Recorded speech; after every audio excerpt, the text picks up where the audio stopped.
Возможность клонирования туши древнего жеребенка, найденного в Верхоянском районе, будут искать корейские ученые. Они уже взяли соответствующие образцы. Профессор Корейского института биотехнологий Хван Вусок встретился с якутянами и рассказал о перспективах развития современных биотехнологий на базе стволовых клеток. Тему продолжит Саргалана Федорова. Щенки-клоны аборигенной якутской лайки – результат совместной работы Корейского института биотехнологий и Северо-Восточного федерального университета.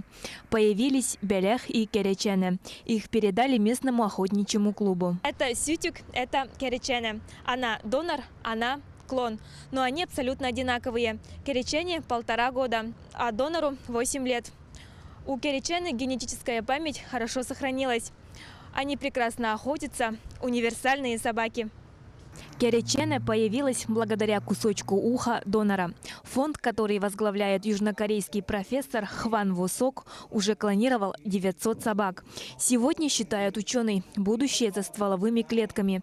Например, они могут замедлить старение человеческой кожи. Рад, что в Якутске молодые люди очень интересованы в науке, не только в науке, не только в технологиях, и плюс технология стволовых клеток. Пока что не так развита технология стволовых клеток, поэтому это было сохранено в течение последних 20 лет. Никто не так уж работал на этом технологии.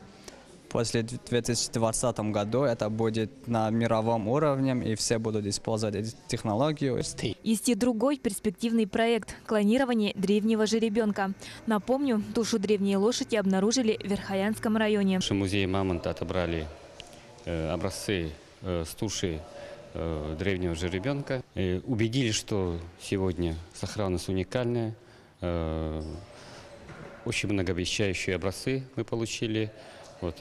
Мышечные ткани очень хорошо сохранились. Только теперь нужно найти живые клетки. Лишь в этом случае можно говорить о возрождении древней якутской лошади. Вместе с Северо-Восточным федеральным университетом Хван Вусок ведет и разработки в области клонирования другого исчезнувшего животного – мамонта. Саргалана Федорова, Джолустан Иннокентьев, Якутск.